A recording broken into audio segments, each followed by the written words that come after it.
Hello बच्चों, हम लोग पढ़ने जा रहे हैं फ्रॉम एल्कोहल के बाद प्रिपरेशन फ्रॉम एल्कीन से हेलो एल्केन में हेलो एरीन्स, इसके बाद हम लोग पढ़ेंगे।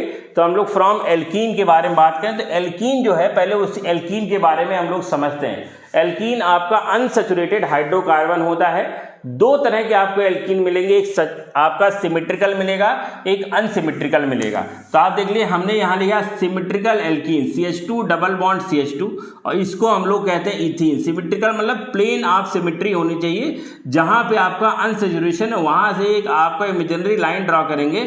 अगर दोनों तरफ कार्बन हाइड्रोजन का नंबर सेम है तो उसको हम लोग सिमेट्रिकल कहते हैं। इसका नाम है सिमेट्रिकल एल्कीन। इसको क्या कहते हैं? सिमेट्रिकल एल्कीन कहते हैं बेटा।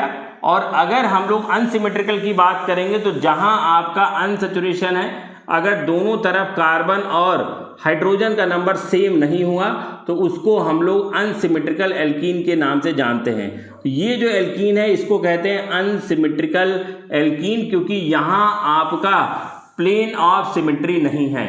तो अब एल्कीन से जब हम बनाने जाते हैं तो एल्कीन से बनाते हैं यहाँ हम लोग हैलो एसिड यूज करते हैं। क्या यूज करते हैं? Hello acid, HF, HCl, HBr, HI। यहाँ भी रिएक्टिविटी का वही ऑर्डर है। अगर हम हैलो एसिड की बात करेंगे, HX लिया है, HX इज इक्वल टू हमने लिख दिया HF, यहाँ रिएक्टिविटी HCl, यहाँ रिएक्टिविटी HBr और यहाँ रिएक्टिविटी आपकी HI। जब भी कोई भी आपको एल्कीन मिलता है तो एल्कीन की जो बेसिक रिएक्शन है, जो मतलब वो काम करता ही करता है, एल्कीन का काम है एडिशन रिएक्शन। कौन सा रिएक्शन? एल्कीन मात्र एक रिएक्शन करता है, उसका बेसिक प्रॉपर्टी है एडिशन रिएक्शन। मतलब एल्कीन एल्काइन जब भी आएगा अनसैचुरेशन, वहाँ आपका होने वाला है एडिशन रिएक्शन। मतलब आपका ये डबल बॉन्ड ब्रेक होगा और सिंगल बॉन्ड आएगा, पुराना बॉन्ड जाएगा, नया बॉन्ड आएगा, ये सारी कहानी होगी। तो यहाँ आपका ये रिएक्टिविटी की बात हुई। अगर हमारे पास सिमेट्रिकल एल्कीन है तब तो कोई बात नहीं, लेकिन अनसिमेट्रिकल एल्कीन के लिए हमको दो नियम जानने हैं। एक मार्कोनी का रूल कहते हैं, जिसको MS खरास ने दिया था, जिसको खरास इफेक्ट के नाम से भी जाना जाता है, जिसको आपने हाइड्रोकार्बन में पढ़ रखा है। अगर नहीं पढ़ा है तो हमारे पुराने लेक्चर में जाइए, उसको देखिए। मैं आपको यहाँ डिस्क्रिप्शन में उसका टॉपिक आपको यहाँ पे बताए देता हूँ, आप वहाँ से देख सकते हो मार्कोनी एंटी मार्कोनी का डिटेल में। बट यहाँ आपको समझना है कि आपको अगर सिमेट्रिकल एल्कीन है और अनसिमेट्रिकल एल्कीन है और हैलो एसिड का एडिशन कराना है तो एडिशन सिमेट्रिकल पे तो चाहे जैसे कराइए, बट अनसिमेट्रिकल के लिए हमारा कुछ रूल है। तो पहले हम लोग सिमेट्रिकल ही ले लेते हैं। यहाँ मैंने ले लिया भैया सिमेट्रिकल एल्कीन पे हम लोग एडिशन कराने जा रहे हैं। तो सिमेट्रिकल एल्कीन बोले तो CH2 डबल बॉन्ड CH2, जिसको हम लोग इथीन के नाम से जानते हैं, और इस इथीन पे हम लोग पास करेंगे हाइड्रोजन आयोडाइड, हाइड्रोजन क्लोराइड, जो मन के वो पास करेंगे सीधा। जैसे चाहे वैसे रिएक्शन करा सकते हैं, कोई लफड़े वाली बात नहीं है। देखिए आपका ये बॉन्ड टूटेगा, यहाँ हाइड्रोजन जाएगा, यहाँ आयोडाइड जाएगा, यहाँ हाइड्रोजन देना चाहते हो यहाँ दे दो, यहाँ आयोडाइड दो, जो मन के वो कर सकते हैं, और सीधा आपका प्रोडक्ट बन जाएगा। एक हाइड्रोजन यहाँ मिलेगा, CH2 से हो जाएगा CH3, और ये CH2 को मिल जाएगा आयोडीन और मिल जाएगा CH2I, जिसको हम लोग आयोडो इथेन के नाम से जानते हैं। या जनरल नेम की बात करोगे बेटा तो इसका नाम हो जाएगा एथिल आयोडाइड भी कहलाएगा। बट भैया आपका घंटी तब बजेगी जब आपका अनसिमेट्रिकल एल्कीन होगा। तो अनसिमेट्रिकल एल्कीन मैं लेता हूं, यहां मैं लेता हूं CH3, CH double bond CH2। ध्यान से समझिएगा, यहां मैंने लिया है हाइड्रोजन ब्रोमाइड HBr, और यहाँ भी मैंने लिया है HBr, और यहाँ HBr के ऊपर मैंने रिएक्शन में लिखा है पर ऑक्साइड। क्या लिखा है बेटा? पर ऑक्साइड। अब कैसे पहचानोगे मार्कोनी या एंटी मार्कोनी? पहले आपको पहचानने आना चाहिए, फिर नियम आना चाहिए। तो उसके लिए जब भी आपका एंटी मार्कोनी का रूल लगेगा, यहाँ लगेगा एंटी मार्कोनी का रूल, और यहाँ जो रूल लगेगा उस रूल को कहते हैं मार्कोनी का रूल। बहुत डिटेल में तो नहीं जाएंगे, बट रूल को समझते हैं। एंटी मार्कोनी का आप रूल कैसे पहचानेंगे? अगर किसी रिएक्शन में हेल्पर लिखा है, क्या लिखा है यहाँ लिख देता हूँ भाई, अगर किसी रिएक्शन में हेल्पर लिखा है HEL PR। हेल्पर का मतलब समझो, हेल्पर का मतलब है यहाँ H से मतलब है हीट। हीट कहाँ से? मोमबत्ती से नहीं, हीट फ्रॉम सनलाइट। हीट कहाँ से आ रहा है? सनलाइट। मतलब यहाँ परऑक्साइड की जगह अगर सनलाइट लिख देगा तब भी आपका एंटी मार्कोनी का रूल लगेगा। अगर यहाँ इलेक्ट्रोलिसिस लिखता है, इलेक्ट्रिसिटी, अगर यहाँ आपका इलेक्ट्रिसिटी लिखा है तब भी आपका एंटी मार्कोनी का रूल लगेगा। अगर यहाँ लाइट लिखा है, अल्ट्रा वायलेट रेज लिखा है, तब भी आपका एंटी मार्कोनी का रूल लगेगा। यहाँ बेंजिल परऑक्साइड दे दिया, परऑक्साइड दे दिया, तब भी एंटी मार्कोनी का रूल। और यहाँ अगर कोई फ्री रेडिकल लिखा है तब भी एंटी मार्कोनी का रूल। क्योंकि एंटी मार्कोनी का रूल में जो इंटरमीडिएट बनता है उस इंटरमीडिएट का नाम है फ्री रेडिकल, और जो आपका मार्कोनी का रूल में इंटरमीडिएट बनता है उसका नाम है कार्बोकैट आयन। तो दोनों में इंटरमीडिएट अलग हैं, दोनों में रिएक्शन करने का तरीका अलग है। बट आप थोड़ा सा बात याद कर लीजिए, मार्कोनी का रूल कहता है कि जब अनसैचुरेशन पोजीशन पे किसी भी हैलो एसिड का जब एडिशन कराते हैं तो उस हैलो एसिड का H+ उस जगह जाता है जहां हाइड्रोजन का नंबर ज़्यादा होता है। मतलब ये जो धनी है, जो रिच है, उसको और रिच कर देता है। मतलब जिसके पास हाइड्रोजन है उसको हाइड्रोजन की संख्या को बढ़ाने का काम करता है, जो आपका मेजर प्रोडक्ट बनता है। तो मेजर प्रोडक्ट की बात करेंगे मार्कोनी का रूल के अकॉर्डिंग, तो हाइड्रोजन वहाँ जाएगा जहाँ हाइड्रोजन का नंबर क्या होता है? ज़्यादा होता है। तो सब लोगों को गिनती आती है, सब लोग देख सकते हैं इन दोनों कार्बन पे यहाँ हाइड्रोजन ज़्यादा है, यहाँ हाइड्रोजन कम है। तो आपका मार्कोनी का रूल के अकॉर्डिंग मेजर प्रोडक्ट में हाइड्रोजन वहाँ जाता है जहाँ हाइड्रोजन का नंबर ज़्यादा होता है। तो यहाँ हाइड्रोजन जाएगा, और जब यहाँ हाइड्रोजन जाएगा तो यहाँ बन जाएगा CH3। अब दूसरे पोजीशन पे बचा क्या? आपका ब्रोमीन, तो यहाँ Br चला जाएगा और आपको मिल जाएगा यहाँ CH3। इसको कहते हैं 2 ब्रोमो प्रोपेन के नाम से जानते हैं, या आइसोप्रोपिल ब्रोमाइड के नाम से भी हम लोग जान सकते हैं जनरल में। ये आपका मार्कोनी का रूल का मेजर प्रोडक्ट कहलाएगा। और अगर एंटी मार्कोनी का रूल में CH-Br का एडिशन कराते हैं तो एंटी मार्कोनी का रूल इसका जस्ट अपोजिट बात कहता है। ये कहता है भैया हम हाइड्रोजन वहां देंगे जहां हाइड्रोजन का नंबर कम होगा। तो हाइड्रोजन का नंबर कम कहाँ है? हाइड्रोजन का नंबर यहाँ कम है, यहाँ आपका हाइड्रोजन का नंबर ज़्यादा है। तो हाइड्रोजन आपका यहाँ जाएगा, ब्रोमीन यहाँ जाएगा, और प्रोडक्ट बन जाएगा आपका CH3 CH2 Br। और ये आपका 1 ब्रोमो प्रोपेन कहलाता है बेटा, प्रोपेन कहलाएगा। और यही आपका मेजर प्रोडक्ट होता है एंटी मार्कोनी का रूल में। तो मार्कोनी का रूल, एंटी मार्कोनी का रूल सिंपल एक दूसरे से 36 का आंकड़ा रखते हैं। मार्कोनी का रूल कहता है कि हाइड्रोजन वहां जाएगा जहां हाइड्रोजन का नंबर ज़्यादा होगा, और एंटी मार्कोनी का रूल कहता है हाइड्रोजन वहां जाएगा जहां हाइड्रोजन का नंबर कम होगा। बस सिंपल यही दोनों बात करते हैं, ये इसका मेजर, ये इसका मेजर। अब देखिए जो इसका मेजर है इसका माइनर हो जाएगा, और जो इसका मेजर है इसका माइनर हो जाएगा। कहने का मतलब है कि अगर ये 80% ये बनता है तो 20% क्या बनने वाले हैं, आप इसको भी समझ लीजिए। 20% क्या बनने वाले हैं? 20% आप देख लीजिए क्या बनेगा। 20% आपका यहाँ पे हाइड्रोजन यहाँ ना जाने की बजाय हाइड्रोजन यहाँ भी आ सकता है, और अगर यहाँ आएगा तो आपका ये प्रोडक्ट बनेगा CH3 CH2 Br। बट ये आपका माइनर प्रोडक्ट होता है। ध्यान रखिए जब कन्वर्जन रिएक्शन में जाएंगे तो हम ना बाई प्रोडक्ट लिखते हैं ना माइनर प्रोडक्ट लिखते हैं। माइनर मतलब बाई प्रोडक्ट, इसकी हमको ज़रूरत नहीं है, इसका अमाउंट बहुत कम होगा। ये 80 है तो 20 है तो 90 है तो 10 होगा, 70 है तो 30 होगा। सिंपल, ये ज़्यादा ये कम, क्योंकि इसकी स्टेबिलिटी ज़्यादा होती है। अब अगर हम यहाँ बात करेंगे तो यहाँ पे भाई एंटी मार्कोनी में हाइड्रोजन वहाँ जाएगा जहाँ हाइड्रोजन कम होगा, बट आपका कुछ परसेंटेज में 10, 20, 5% प्रोडक्ट ऐसे भी बनते हैं जिसमें आपका हाइड्रोजन जहाँ नहीं जाना चाहिए वहाँ भी चला जाता है, और आपको ये प्रोडक्ट मिलके तैयार हो जाता है तो अगर आप दोनों रिएक्शन को एक साथ देख रहे होंगे तो दोनों में एक दूसरे से एकदम 36 का आंकड़ा रख रहे हैं। जो यहाँ मेजर है यहाँ ये माइनर है, और जो यहाँ मेजर है यहाँ एक माइनर है, तो मेजर माइनर बना मार्कोनी एंटी मार्कोनी। होपफुली आपको समझ में आया होगा। इसका बढ़िया से एक स्क्रीनशॉट ले लीजिए और इसको एक बार और देख लीजिए, आपका सारा क्लियर हो जाएगा। फ्रॉम एल्कीन से मात्र एक और रिएक्शन बचा है, उसके बाद फ्रॉम एल्कीन खत्म हो जाएगा। अब देखिए ये जो रिएक्शन है टेस्ट ऑफ अनसैचुरेशन, मतलब एल्कीन में अनसैचुरेशन है, इसका हम पता कैसे लगाएंगे।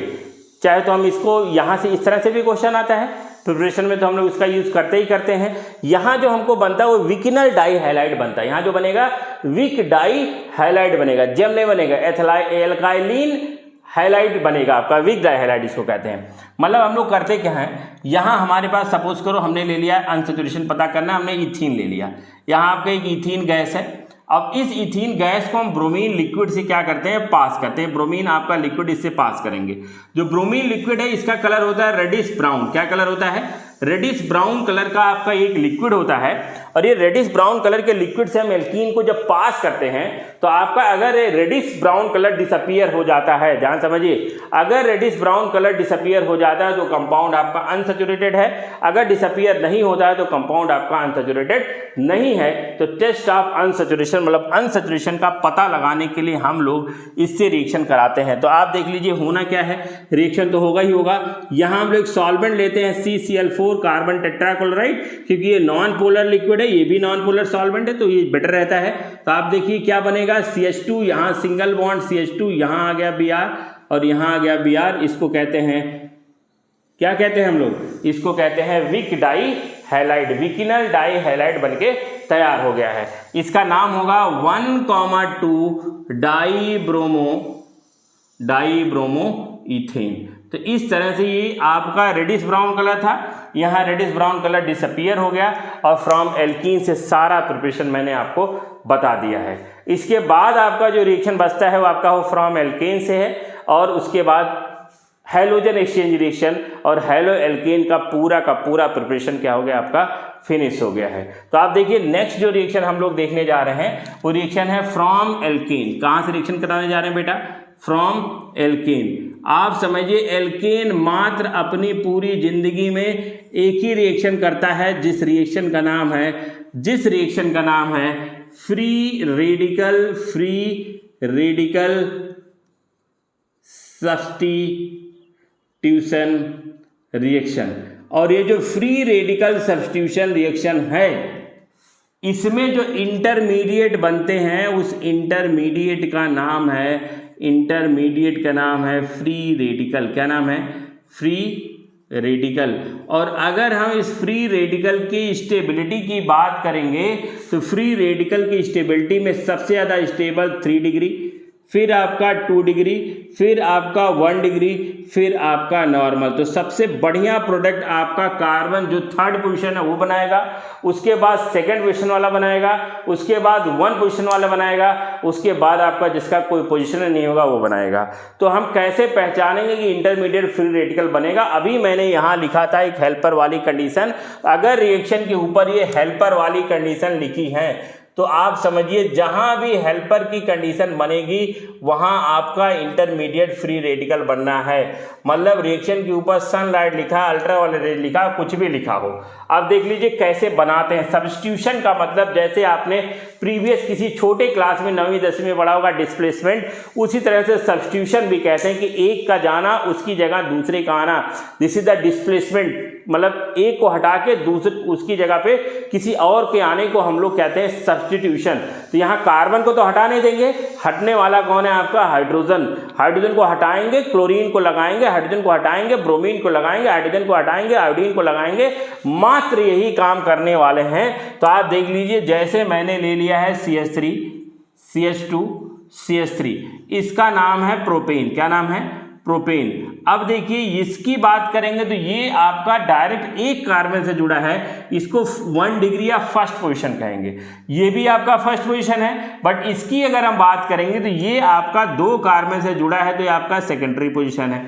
तो जिस कंपाउंड में कई सारे पोजीशन होते हैं उसमें जो मेजर प्रोडक्ट होता है वो अगर टर्सरी है पोजीशन तो मेजर टर्सरी होगा, टर्सरी। अगर सेकेंडरी है तो मेजर सेकेंडरी होगा, अगर प्राइमरी है तब तो कुछ कर ही नहीं सकते, सबसे मेजर वही प्राइमरी वाला ही आपका कहलाएगा। तो आप देख लीजिए अगर मैं यहाँ पे Cl2 लिखता हूँ, क्या लिखता हूँ, Cl2 in presence of ultraviolet rays, तो आपको दो प्रोडक्ट मिलेंगे, एक मेजर प्रोडक्ट मिलेगा, एक माइनर प्रोडक्ट मिलेगा। जो मेजर प्रोडक्ट होगा वही आपका सबसे स्टेबल प्रोडक्ट माना जाता है, क्योंकि उसी का इंटरमीडिएट सबसे ज्यादा क्या होता है, स्टेबल होता है। तो आपका ये 1 डिग्री है, ये 2 डिग्री है। डिग्री तो आप अच्छी तरह से पहचान ही गए हुए, क्लासिफिकेशन में मैंने बता ही दिया है। एक कार्बन से एक कार्बन डायरेक्ट अटैच होगा तो उसको 1 डिग्री कहेंगे, एक कार्बन से 2 कार्बन अटैच होंगे तो 2 डिग्री कहलाएगा, एक कार्बन से 3 कार्बन अटैच होंगे तो 3 डिग्री कहलाएगा। अगर किसी कंपाउंड में 1 डिग्री 2 डिग्री मात्र है, टर्सरी नहीं है, तो आपका सबसे स्टेबल 2 डिग्री वाला होगा, उससे कम स्टेबल आपका 1 डिग्री वाला होगा। तो इस तरह से आप देख सकते हैं, यहाँ आपका हाइड्रोजन जाएगा, क्लोरीन आएगा और ऐसे जाएगा तो बनेगा CH3 CH, यहाँ पे क्लोरीन आपका CH3, इसको कहेंगे 2 क्लोरो प्रोपेन के नाम से जानते हैं। और ये हमारा कहलाता है भैया मेजर, साहब बल्ले बल्ले हो गया, ये आपका मेजर प्रोडक्ट बनके तैयार हो गया। माइनर भी बना लेते हैं। माइनर जब बनाएंगे तो आपका क्या है, यहाँ से या यहाँ से जहाँ से बन के वहाँ से हाइड्रोजन हटाओ और उसकी जगह क्या लेके आओ, क्लोरीन लेके आओ। तो मैं यहाँ क्लोरीन लेके आया, तो इसको कहेंगे 1 क्लोरोप्रोपेन। दोनों एक दूसरे के पोजीशन आइसोमर भी हैं, अगर आप देख सकते हो, both are position isomer of each other. ये सब टर्म जाने रहिए, क्वेश्चन में पूछे जाते हैं। वो माइनर है, ये मेजर है। बैलेंस कर लेते हैं, तो हमने यहाँ 2 यूज किया है, यहाँ भी हमने 2 मोल यूज करेंगे, क्योंकि आप देखिए जब हाइड्रोजन यहाँ से जाएगा एक क्लोरीन बचेगा 1 HCl, जब हाइड्रोजन यहाँ से जाएगा एक क्लोरीन बचेगा 2 HCl। तो आपकी इस पूरे रिएक्शन में 2 मोल हाइड्रोक्लोरिक एसिड भी क्या करते हैं, बनते हैं। तो फ्रॉम एल्कीन से आपका एडिशन होगा और फ्रॉम एल्केन से आपका सब्स्टिट्यूशन होगा। इसके बाद प्रिपरेशन में मात्र आपके 2 रिएक्शन बचे हैं, जिसको हैलोजन एक्सचेंज रिएक्शन कहते हैं। यहाँ एक्सचेंज की बात कर रही है, मतलब ये कह रहा है कि अगर भाई कहीं कोई कपड़ा उपड़ा आप खरीदो किसी दुकान के अंदर और कपड़ा छोटा बड़ा हो गया है, तो आप जब बदलने जाओगे तो कपड़े के बदले पैसा नहीं देना है, कपड़े के बदले आपको कपड़ा ही मिलेगा। मतलब हैलोजन को हटाना है, दूसरे हैलोजन को लाना है। This reaction is called halogen exchange reaction. तो इसके तुरंत बाद हम लोग पढ़ेंगे, इसका प्यारा सा एक स्क्रीनशॉट ले लीजिए अगर आप लिख नहीं रहे हैं तो बेटा हम लोग लास्ट रिएक्शन पढ़ रहे हैं प्रिपरेशन का, हैलो एल्केन का, Finkelstein reaction, halogen exchange. Finkelstein में आप देख रहे होंगे जो कैपिटल F है, इसको मैंने बड़ा कर लिया है। इसमें बड़ा करने का रीजन है क्योंकि आपका इसके नाम में केवल ट्रिक है, ध्यान समझिए, इसके नाम में फ्लोरीन आ गया है, तो ये आपका फ्लोरीन एक्सचेंज नहीं करेगा, क्योंकि फ्लोरीन तो नाम में ही आ गया है, फ्लोरीन एक्सचेंज नहीं करेगा। ये आपको बढ़िया से पता होना चाहिए कि ये आपका फ्लोरीन का एक्सचेंज नहीं करेगा। मतलब ये करेगा क्या, ये आपका आयोडीन से एक्सचेंज करेगा। ये आयोडीन से क्या करने वाला है, एक्सचेंज करने वाला है। मतलब क्लोरीन ब्रोमीन को हटा के आयोडीन लाएगा। फिन क्लिस्टिन रिएक्शन में फ्लोरीन नहीं आएगा, क्योंकि फिन क्लिस्टिन में F पहले आ गया है, तो फ्लोरीन नहीं आने वाला है, आने वाला है आयोडीन। ये आपका एक बेसिक सा ट्रिक है, जिसको आपको जानना है तो आपको लेना है एल्किल क्लोराइड लेना है या तो एल्किल ब्रोमाइड लेना है, जो मन कहे आप वो ले लीजिए। साथ में आपका यहाँ सोडियम आयोडाइड होगा, फ्लोराइड नहीं होगा। फिन क्लिस्टिन रिएक्शन में फ्लोराइड नहीं होगा, ये दिमाग में रखिए। यहाँ मैंने आयोडाइड लिया, और ये अगर हम ली चेटलियर प्रिंसिपल के अकॉर्डिंग रिएक्शन को फॉरवर्ड करना चाहते हैं तो इसके अंदर हम लोग डालेंगे क्या, एसीटोन। एसीटोन का क्या रोल है मैं अभी बता रहा हूँ आपका। सिंपल एक्सचेंज होगा, इस क्लोरीन की जगह आएगा आयोडीन, इस ब्रोमीन की जगह आएगा क्या आपका आयोडीन, और आपका जो प्रोडक्ट बन जाएगा वो बन जाएगा एल्किल आयोडाइड। सबसे बेहतरीन तरीका है बनाने का एल्किल आयोडाइड। उसके बाद आप देख ले सकते हैं यहाँ NaCl, यहाँ NaBr, और इस NaCl और NaBr का प्रिसिपिटेट बनाने के लिए ही हम लोग एसीटोन का क्या करते हैं, यूज़ करते हैं, क्योंकि एसीटोन इन दोनों को प्रिसिपिटेट में कन्वर्ट कर देता है सॉलिड, ताकि इसको फिल्टर करने में आपको आसानी मिले अगर हमको लिक्विड आयोडाइड या मिलता है तो। समझ गए कि नहीं। तो एसीटोन का रोल भी मैंने बता दिया और फिनक्लिस्टन रिएक्शन भी हो गया। इसके बाद जो अगला रिएक्शन हम लोग पढ़ते हैं हैलोजन एक्सचेंज में, उस रिएक्शन का हम लोग नाम देते हैं, उसको हम लोग कहते हैं स्वार्ट रिएक्शन। तो ये है आपका फिनक्लिस्टन। चाहो तो आप इसका स्क्रीनशॉट ले सकते हो, मैं मिटा दे रहा हूँ। फिनक्लिस्टन के बाद जो अगला हम लोग रिएक्शन पढ़ेंगे वो आपका एक दूसरा नेम रिएक्शन है हैलोजन एक्सचेंज में, जिसको हम लोग कहते हैं स्वार्ट रिएक्शन। ये आपका सेकेंड रिएक्शन जिसका नाम है स्वार्ट रिएक्शन, फिर से एक्शन देने वाला है।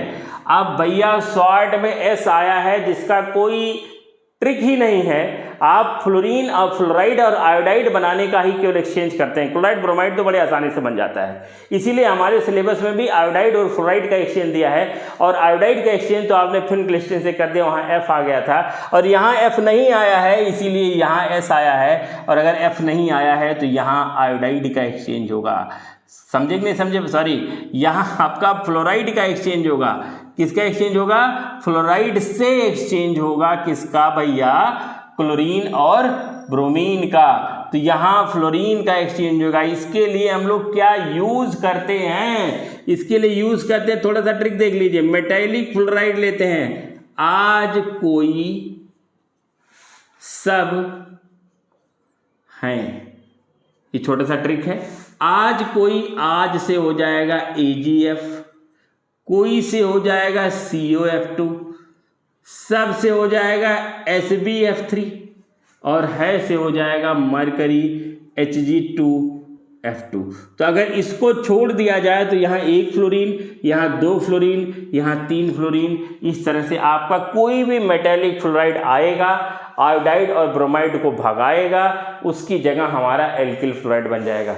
ध्यान रखिए, एल्किल फ्लोराइड बनाने का मात्र एक रिएक्शन हमारे सिलेबस में है हैलोजन एक्सचेंज, जिसको कहते हैं स्वार्ट रिएक्शन।